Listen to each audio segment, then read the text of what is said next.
Hello students, welcome in Mehta digital classes. Students, आपका आज revision करवा रही हूँ मैं चैप्टर नंबर 3 का, ग्लिम्प्स ऑफ द पास्ट। ये चैप्टर आपका काफ़ी इम्पॉर्टेंट है। आप जैसा कि जानते हैं इसमें जो सारे पैराग्राफ हैं ये सारे इम्पॉर्टेंट है आपके लिए। ओके, तो स्टूडेंट्स आपको टेक्स्ट बुक के क्वेश्चन आंसर जो पीछे दिए हुए हैं वो तो आपको लर्न नहीं करने, ओनली पैराग्राफ ही आपके आएगा तो उसी के हिसाब से आपको क्या करना है, लर्न करने हैं। ठीक है, ओके। तो देख लीजिए स्टूडेंट्स, सबसे पहले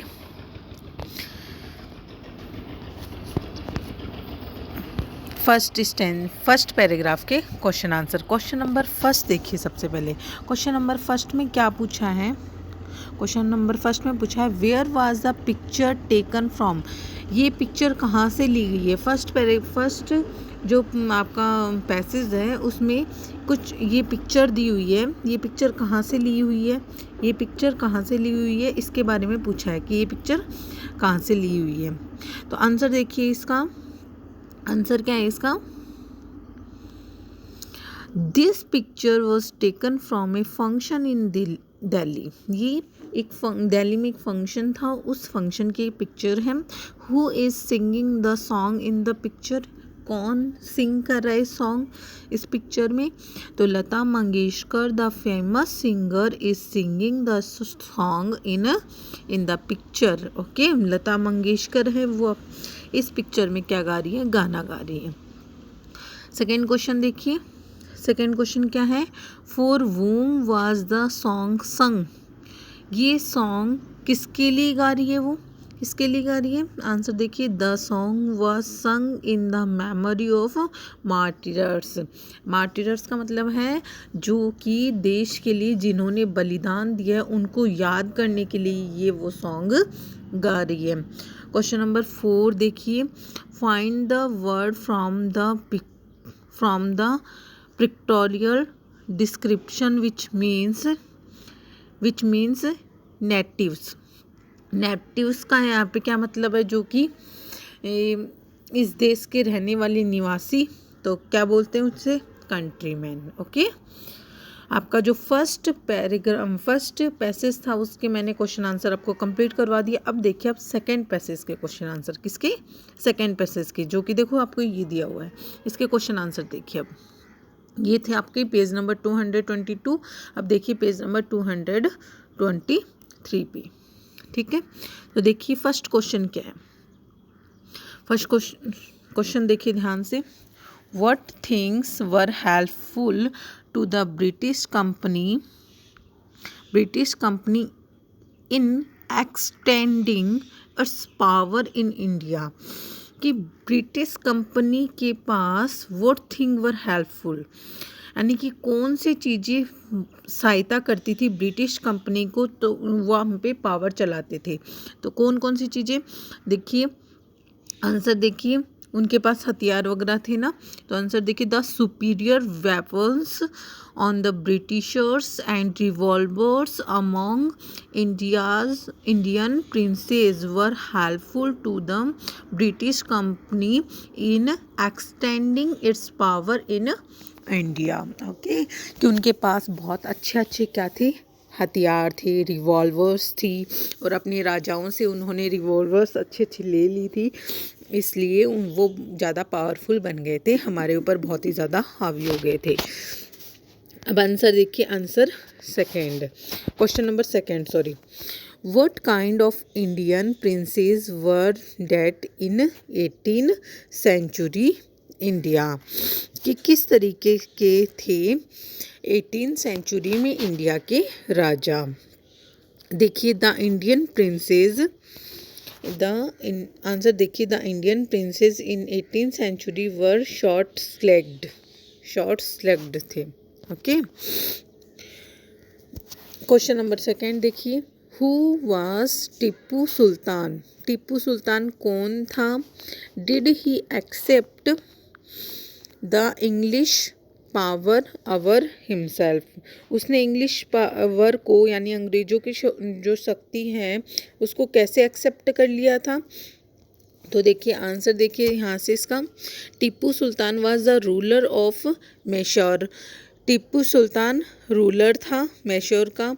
ही did not accept the British power over himself till his death, है ना।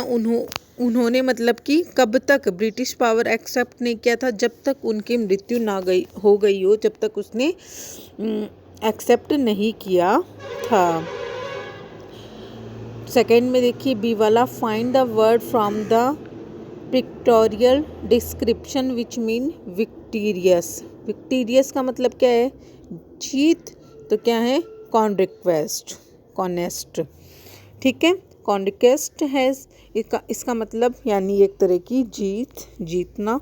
ओके, आपका जो सेकेंड पैराग्राफ था ना, इसकी सेकेंड पैसेज था, इसके आपको मैंने क्या करवा दिए, क्वेश्चन आंसर कंप्लीट करवा दिए। अब देखिए स्टैंजा आपका paragraph number, passage number 3, British ruler. यहाँ से देखिए इसके जो क्वेश्चन आंसर है वो देखिए। अब 224 पेज नंबर पे देखिए फर्स्ट क्वेश्चन क्या है, Who preached the idea like untouchability and child marriage? तो ये कौन बताता था, ये किसका आइडिया होता था कि अनटचेबिलिटी यानी छुआछूत का और बाल विवाह का, ये किसका आइडिया होता था। तो देखिए आंसर देखिए, religious leaders preached the idea like untouchability and child marriage. वो जो ये धार्मिक गुरु थे ना, वो मानते थे, वो इस चीज़ को मानते थे कि ये छुआछूत की भावना होती है और छोटे बच्चों मतलब कि चाइल्ड मैरिज कर देनी चाहिए, बाल विवाह ही कर देना चाहिए, वो इन सब चीज़ों को प्रीच्ड करते थे। अब देखिए आगे सेकेंड है, who said anyone who crosses the seas loses his religion। किसने ऐसा कहा था कि कोई भी हमारे सी को क्रॉस करके हमारा धर्म नहीं तोड़ेगा, ऐसा किसने कहा था। वो ऐसा सी को क्रॉस करना बहुत बुरा मानते हैं ना, इसलिए religious leader said anyone who cross the sea loses his religions, कि कोई भी, ये रिलीजियंस जो लीडर थे ना, वही कहते थे कि सी को क्रॉस करके किसी को मारने के लिए जाओगे तो ये हमारे धर्म को तोड़ना हो गया है, इसलिए आपको नहीं तोड़ना। रिलीजियंस लीडर्स का मतलब है कि धार्मिक गुरु, ठीक है। अब देखिए क्वेश्चन नंबर सेकेंड में फर्स्ट का, who said that natives were unworthily of trust, कि ऐसा किसने कहा था, जो देशभक्त हैं वो पूरे अंधविश्वास से क्या कर लेते हैं, ट्रस्ट कर लेते हैं। तो ऐसा किसने कहा था, the English people said the natives and were unworthily of trust, वो एकदम से अंधविश्वास पूर्वक यानी अंधविश्वास यानी कि अंधविश्वास में आके क्या कर लेते हैं, ट्रस्ट कर लेते हैं किस पे, ऐसा किसने कहा था, अंग्रेजों ने। वो बातचीत कर रहे थे ना, उसमें कहा था कि ये जो भोले वाले लोग हैं ना, ये बहुत ज़्यादा हम पे क्या कर लेते हैं, विश्वास कर लेते हैं। अब देखिए बी वाला, find the opposite word from the following from the periodical description which mean, उन अपोजिट वर्ड्स लिखने हैं आपको, स्ट्रेंथन और डिसऑनेस्टी। स्ट्रेंथन का मतलब है क्रिपल और डिसऑनेस्टी का मतलब है हॉनेस्ट। डिसऑनेस्टी यानी कि हॉनेस्ट ना होना, है ना, तो इसका हो जाएगा हॉनेस्टी यानी कि ईमानदार। ओके, आई होप आपको ये फर्स्ट सेकंड थर्ड तीनों पैसेज अच्छे से समझ में आ गए होंगे। अब पैसेज देखिए, पैसेज नंबर 4। ओके, आपको आज 4 पैसेज का मैं अच्छे से रिवीजन करवा दूंगी। क्वेश्चन नंबर 4 देखिए, क्वेश्चन नंबर फर्स्ट देखिए, पैसेज नंबर 4 में पेज नंबर है आपका 225 पे। Okay, who was Ram Mohan Roy, कौन था राम मोहन रॉय। तो देखिए मैं आंसर बता रही हूँ, Ram Mohan Roy was a learn man from Bengal, वो बंगाल का एक ही समझदार व्यक्ति था। दूसरा question, which things attract Ram Mohan Roy, कौन सी चीज़ों ने उसको अट्रैक्ट कर लिया था। टू सब्जेक्ट सच, आंसर देखिए यहाँ से देखिए, two subject such as science and modern knowledge attract Ram Mohan Roy. उसको एक तो साइंस का नॉलेज और एक मॉडर्न आधुनिक नॉलेज उसको बहुत ही ज़्यादा अट्रैक्ट किया उसको। सेकंड क्वेश्चन आपका, सेकंड क्वेश्चन में ए का, what did Ram Mohan Roy tales his wife Uma. Ram Mohan Roy ने अपनी वाइफ से क्या कहा, तो देखिए आंसर सुनिए। Ram Mohan Roy told his wife Uma that the accent of every religion is the same, यानी कि सब लोगों का कहने का तरीका अलग अलग है परंतु सब धर्म क्या हैं, एक ही हैं। ऐसा किसने कहा था, राम मोहन रॉय ने अपनी वाइफ से उमा से कहा था। ओके फाइंड, ये सेकंड में डी क्वेश्चन देखिए बी वाला, find the word from the practical description which means baseless beliefs, यानी baseless beliefs का मतलब baseless जिसका कोई आधार नहीं होता विश्वास करने का, ऐसा बिलीव उसको क्या बोलते हैं हम,